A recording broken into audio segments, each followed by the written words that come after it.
Hello, everybody. We are back with your Tottenham Hotspur preview. God, we're back again. Feels like this is just incessant, doesn't it? But listen, welcome all to another preview. You've had your review out last night, which has done really well, nearly on 20,000 views. So thank you so much for your support. As always, Leeds United are back at home this weekend against Tottenham Hotspur. Antonio Conte's Tottenham Hotspur, and we're going to get into it right now. Thank you, everybody, for joining me. There's 150 of you in here already. I hope you've had an all right day at work. Been a bit of a struggle, hasn't it? Let's be brutally honest with you. On the back of a 6-0 defeat, let me say that again, a 6-0 defeat, it always is difficult for us Leeds United fans, of course. But, you know, this season, those amount of goals that have been going in against Leeds just seem to be a customary thing, averaging 3 goals a game. That's the average. So, hello, everybody. Lewis, I'm going to get into my prediction at the end. We could get a draw. We definitely could. I think it's how we approach the game. But listen, we definitely could get something from this. Hi, Connor. Hello. Conceded 3 or 4 or more 4 games in a row. Yeah, it's a cracking stat. I'm going to read some out in a little bit. Therapy time. I'm going to get through some stats in a minute, mate. We're going to get through this together. Come on, let's get positive. Oh, Russ, you're a different man to me, mate. You're a different man. You really are. Incredible. Evening top man. Hi, everybody. Hope you're all doing right. Let's get into it, shall we? So, listen, some positives, definitely, to start the stream off with. Apparently, Patrick Bamford and Calvin Phillips are going to be back in action for Leeds United for the Aston Villa game, 10th of March.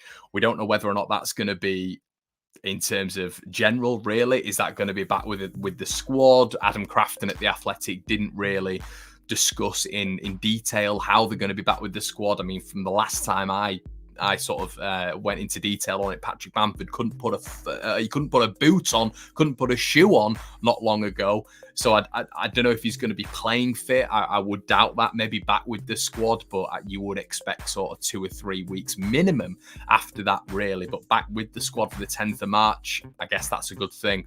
Calvin Phillips apparently is going to be back for that period as well. So that's obviously going to be a boost for Leeds naturally. The time up until that point is still going to be vitally important for Leeds United to pick up points. Obviously, we've got games coming thick and fast until the 10th of March. So, Jack Glennie said 55 games with under 23's first gone. Don't be silly. Yeah, I mean Bamford's been out for so long. We've heard nothing on him. The injury news I do for the press conferences for my company Leeds United Live. There's been no talk of Patrick Bamford. So Adam Crafton at The Athletic has said that it's going to be the 10th of March. I would put a little bit of caution to that in terms of what capacity that is. Is that just back on grass? Is that just putting a shoe back on? What does that mean exactly? But I can't think to myself that he's going to be back playing against Aston Villa. That would just be madness. He's not even had an under 23 game yet. Bit of housekeeping.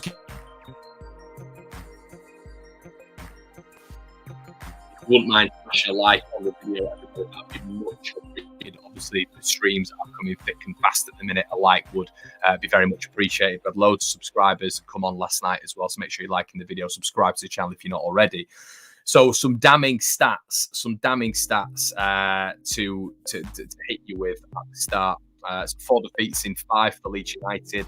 Last night was the heaviest defeat ever in our club's history to Liverpool. We've had currently 1 point from 15, 36 goals conceded in 11, and we've now had the most goals conceded in the Premier League above Norwich at 56.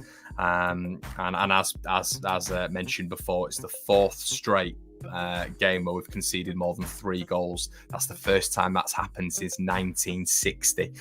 So some horrendous stats there, some really minging stats when it's coming to Leeds United, and starting off with a positive with regards to Bamford and Phillips. That's great, but we are where we are, everybody. It's all well and good looking in the future, but we need to be picking up points right now. It's no good looking at what's going to happen at the 10th of March. There could be some severe eventualities at that point of where Leeds United are and where people's headspace is. So I wanted to get into some post-match comments from Marcelo Bielsa last night. The press conference will be at 9 a.m. tomorrow, so make sure you've got your sort of alarm clocks stamped for that one. And yeah, listen, we'll figure out more on the Llorente situation. We don't know where he was last night. He was absent from the squad, obviously, so I'm sure we'll figure out more on that. Maybe a little bit more detail on Patrick Bamford and Calvin Phillips. But anyway, by the by, Bielsa came out last night and said, "I don't think a change of style is going to change what is happening. What is happening to us." Now, there's something I want to get onto with something that Simon Jordan, ex-Crystal Palace chairman, has spoken of today. That's a little link as well. But I just want to touch on Marcelo Bielsa's comments initially there. I don't think a change of style is going to change what is happening to us. Now, I alluded to it on the stream last night. I completely, wholeheartedly disagree with that. As a fan, I'm not a coach, I'm not a manager. As a fan, as a paying customer, I do disagree with that. Why? I wouldn't disagree with that if I'd seen no proof in the pudding, but Leeds United do have proof in the pudding. A lot of people are saying you can't use the Manchester City game as an example. Why? Because we were down to 10 men, although even in the first stages of that game, we were definitely more defensively aware. And in my opinion, in the initial stages of that game, still more zonal and aware of Manchester City's offensive threat. But if you want to take a whole host of the last 10 to 12 games, Leeds United 100% adapted. In the second half of the season, we'd had some terrible results. 6-2 away at Old Trafford, 4-1 against Leicester at home, 4-1 against Crystal Palace at home. There was definitely a point last season where Marcelo Bielsa realised that there had to be an adaptation on the field for Leeds United to get through this season. That happened, and Leeds finished the season with 7 wins out of 10 and some notable results against some very, very strong teams. Now, you go up against strong teams. We all know this. You go man for man, you're going to get picked off. So you adapt. That's what Bielsa's done. That's why these comments, for me, as a fan, as a paying customer, are so confusing. That, for me, is why this whole game plan, the style, whatever you want to call it, going into these sorts of games is so confusing. I understand it against the worst teams. I completely get it. Us going man for man, pressing, I completely am on board with that. But every team has a plan B. Every team has a plan B. And for me, against the top sides in world football, European football, you've got to adapt. You've got to play zonally. You do that and it's going to impact set pieces as well. You're going to be impacted on set pieces. It's not just going to be a man-for-man system where Strout's going to get dragged out to McTominay out of the box and he's going to focus on him, our tallest player, and then it leaves us completely culpable at the back. We're going to have a zonal system where if you come into that zone, if the ball's in that zone, whoever's in that zone tries to head it. That's going to help us on all fronts at the minute. So, yeah, that's what I think. Sorry, guys. I've just realised that the music is on as well. I've switched that off for you. Apologies for that.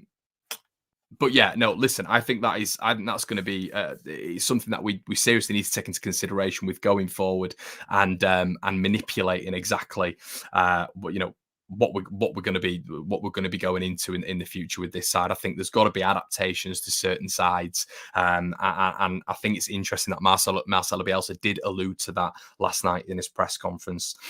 He also said that. How am I not going to question it? How am I not going to question the performance and the status of the squad at this moment in time in terms of the relegation chat that a lot of news outlets and fans are discussing? He then said that there was a distance between the two teams.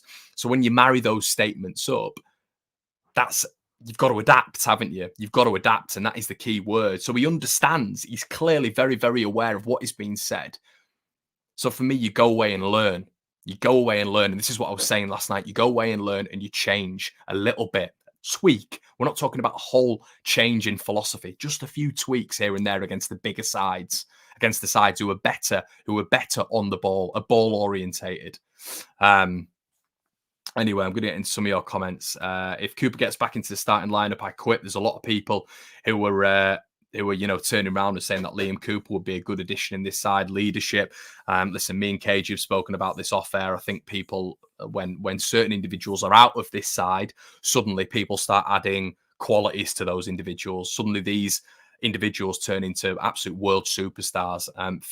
For me, Liam Cooper, I've never really thought he was a leader on the pitch. When I look at leaders on the pitch right now, I look at Adam Forshaw. I still see, when you're looking at Adam Forshaw, a player who is vocal. He's always coming out pre-match consistently. I still think with Liam Cooper, he was a little bit of a timid captain. In my personal opinion, he is a timid captain. And when I say timid, I mean he gives absolutely everything for Leeds United, 100%. Blood and thunder for Leeds United. And I do really like Liam Cooper. I'm the one sticking up for him. But I just think there's a little bit of a false narrative created by several people now that Liam Cooper is sort of a Maldini at the back, sort of a voice at the back, a Cannavaro at the back. And I don't understand where that sort of come from, but that's what happens. Players are absent from the squad, and suddenly they turn into better players, better leaders, better experienced heads than they were when they were out of the squad. And those same people will have been criticising Liam Cooper for several things. That's my personal opinion on it. I just think there's a little bit of, because Cooper's now suddenly, the defence is weak, this, that, and the other. There's a lot of maybe credence to the fact that he will be sorting Pascal Struijk out in terms of commanding him places here and there. But in terms of demanding more from the team and shouting at certain players who aren't given enough, I don't think he's that type of character, to be honest with you. Okay, so we're looking at Tottenham Hotspur. There's a certain way to play against Tottenham Hotspur, and I'm sure everybody is aware of this. Tottenham are very good when they don't have the ball. Now, that is why they had success against us in the first game. They had a 20-25 minute spell where everything was ridiculously quick. That's because they've got a ridiculously quick and counter-attacking style when they're going forward. You look at Son, you look at Bergwijn, you look at Kulusevski, you look at Kane, Lucas Moura. They are set up for the counter-attack, and they have a lot of players who can play in sort of a low-sitting block. You look at obviously the back four, then you've got Harry Winks, then you've got Benton Cord, then you've got Højbjerg. They've got players who are able to sit back, then they spring on the counter-attack. So they do extremely well when they don't have the ball, and they're able to just wait for the opposition to make a mistake, then they spring. This was evident against Manchester City.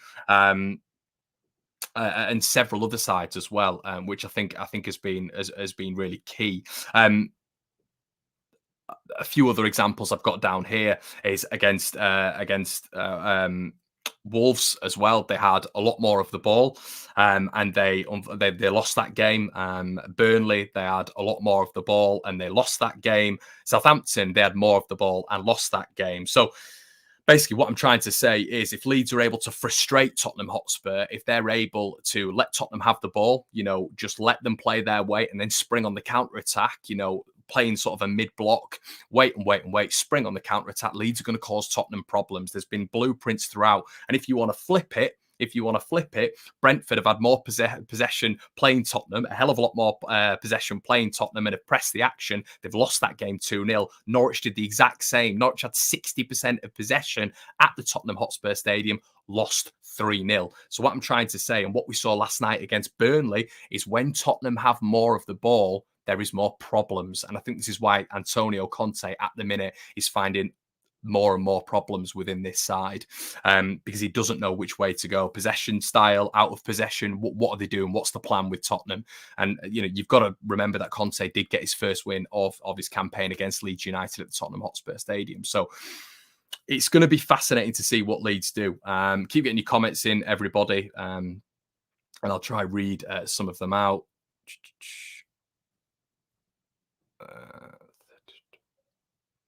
Connor, whatever you say will be undermined by Bielsa's team selection.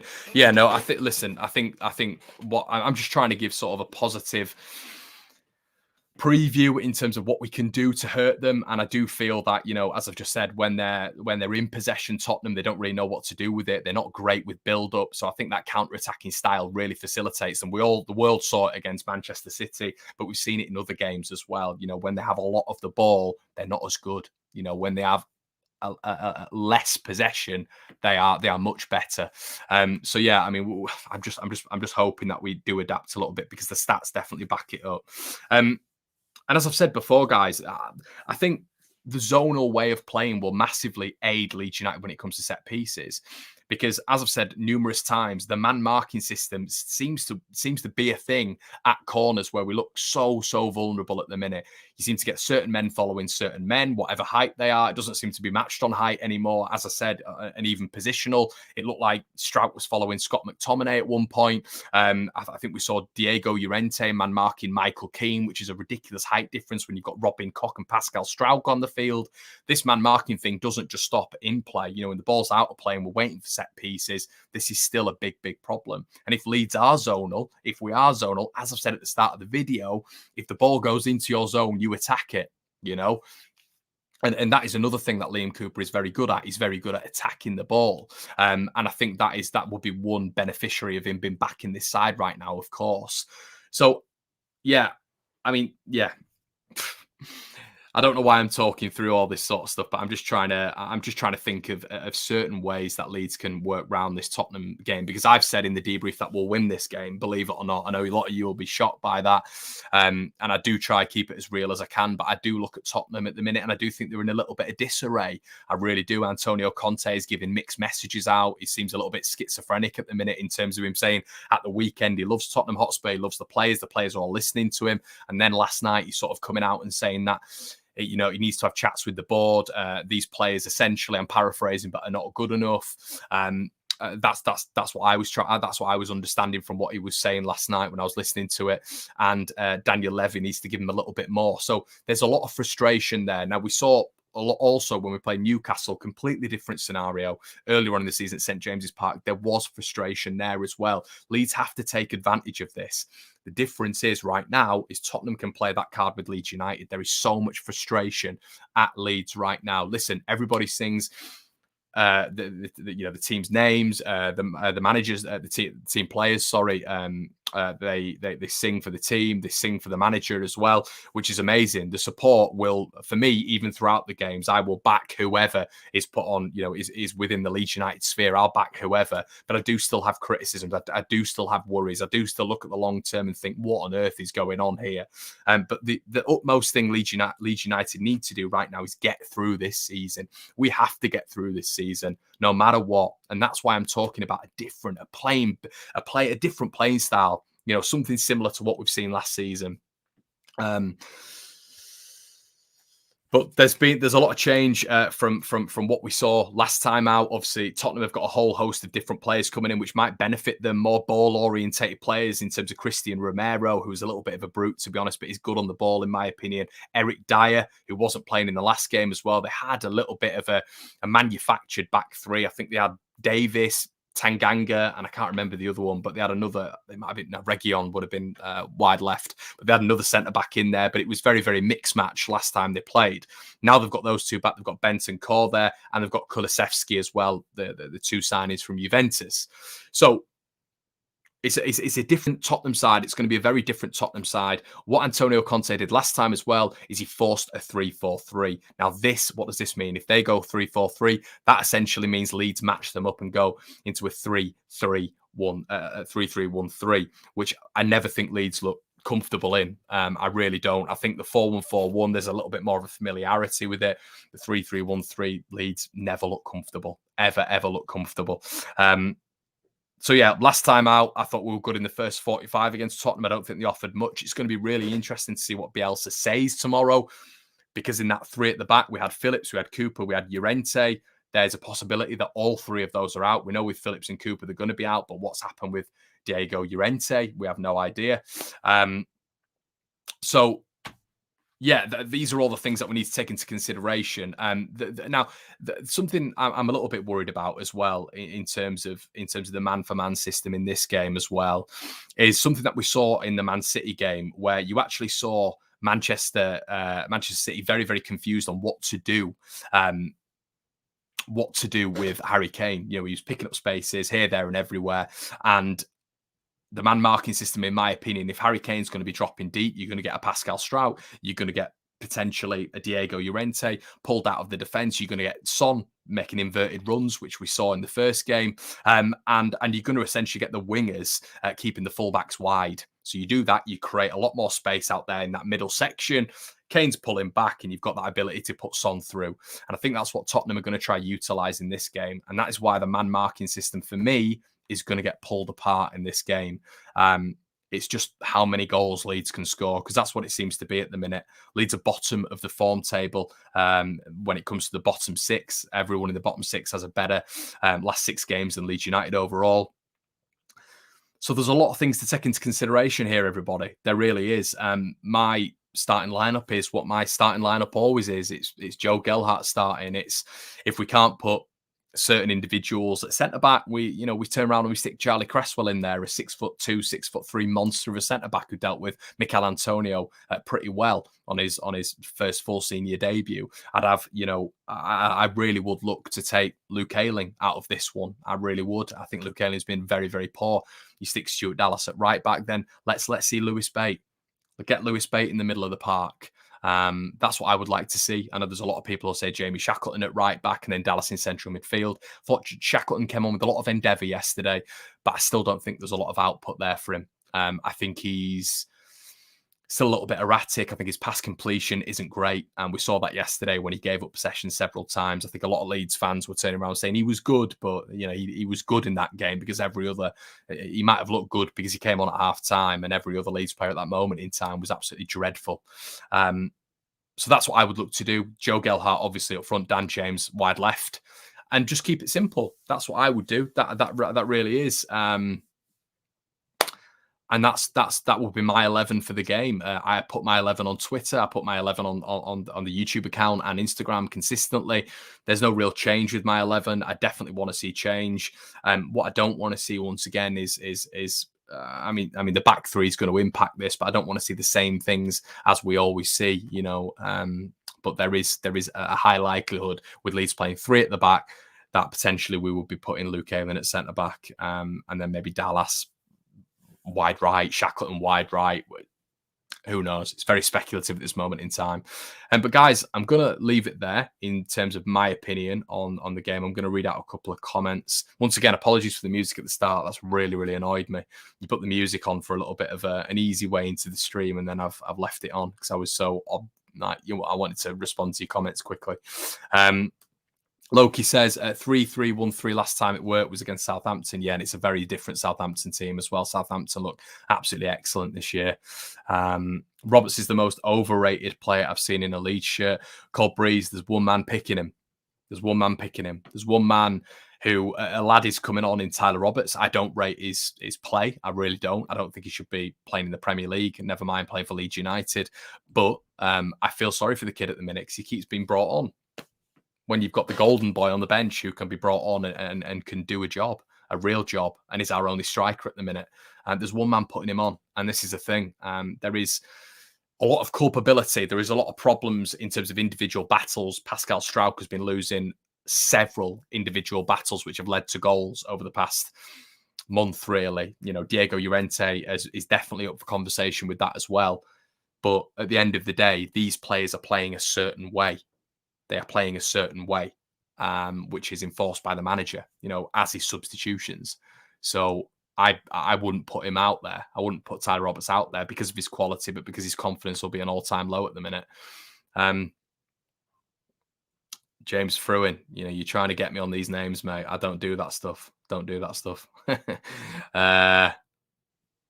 But I've just seen that, mate. 350 of you in here, guys. Make sure you're liking the video. I'm going to try to read as many of your comments as I can. What else is everybody saying? Cresswell is a weapon. He certainly is. He definitely is. Dallas is not a midfielder. What is Dallas's position then? What is Dallas's position? Is he a right back? I'm not 100% sure he is. Gilbert's come in the building and said Shaq's is championship quality, but Ayling is League One state. Ayling's not having a good season. I said this earlier on as well. I think you can always tell when a player's out of confidence when they take 5 touches instead of 2 or 3, and that's what Luke Ayling's doing at the minute. He's taking 5, 6, 7 touches when he needs 2, 3, 4 to get the ball out of his feet and distribute it. That's when a player's low on confidence. You see that a lot with Tyler Roberts pretty much every time he comes on. I think that's put down to confidence as well. And I also think you're seeing Matthias Klick do that more and more as well. Be interesting to see if other people within this setup will say the same thing. My opinion: people over catastrophe on relegation. Went down with huge financial issues and still got to play a final. We come back quickly. D, I completely disagree with that. And the reason I disagree with that is because I think a lot of the teams, aside from Everton, in and around us, come straight back up. I think they'll be able to keep the nucleus of the squad. They've not spent as much money as us. Obviously, you take out Newcastle in that bracket, who are obviously going to get out of it. The nucleus of the Watford side will stay. And I know I'm giving you a comparative here. The nucleus of the Watford side will stay. Maybe Dennis won't, but the rest of them will. They'll come straight back up. Burnley, if they were to go down, I don't think any of those players are going to be picked off. Maybe Dwight McNeil, but I don't think any of those players are going to be picked off by clubs in the top division. They'll come straight back up with a big set of their squad.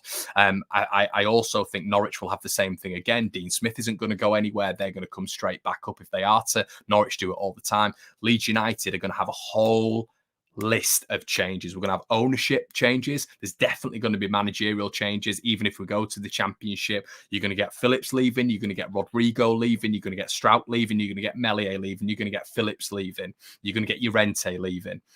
You know, all these top players that we've brought in, that we've spent a lot of money on in the past sort of however many 18 months. The net spend of Leeds United has been a lot without recuperating any of that money really the other way.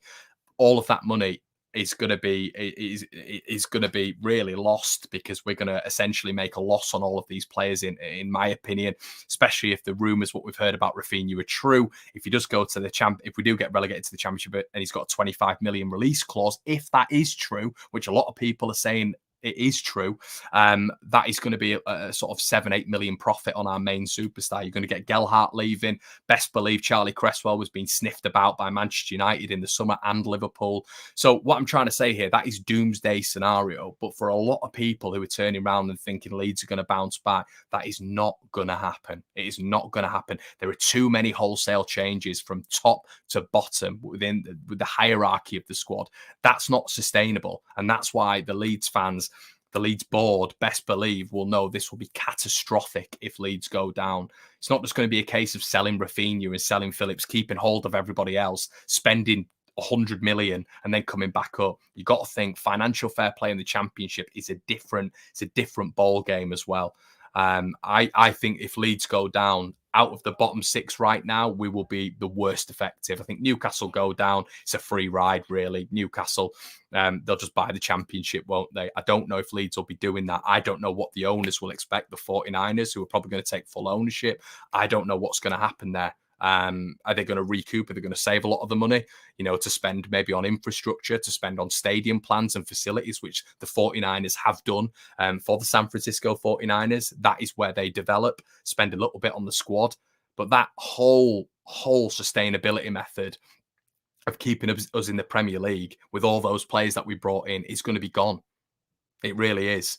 So yeah, for me, sorry, I know that's a long-winded answer, but I don't sort of agree with that at all. I think Leeds will be in a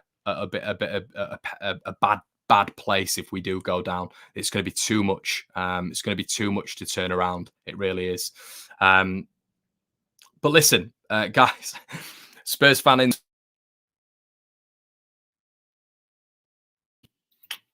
don't fret much. Hold on, just connect phone again. Don't fret much. Entire Spurs fan base is wrecked. Nobody knows what's going on with Conte. Most are panicking. It's getting nasty. We're in absolute shambles. But good luck. Come on, you Spurs. Putin. Yeah. Got hope to everybody in Ukraine tonight, and God for the future as well. Get some of your comments in. I think we'll ride this out. Yeah, listen, I think we'll listen. We've just been talking about the long-term plan, but Leeds get a win this weekend, and hopefully it's going to be all turn around. But there is a problem at Spurs as well as problems at Leeds at the minute. So I'm going to stick my neck out, and I'm going to say we're going to get a win. I'm going to say we're going to get a win. I think the Ellen Road crowd will force us over. I think we'll concede, because we concede every single game.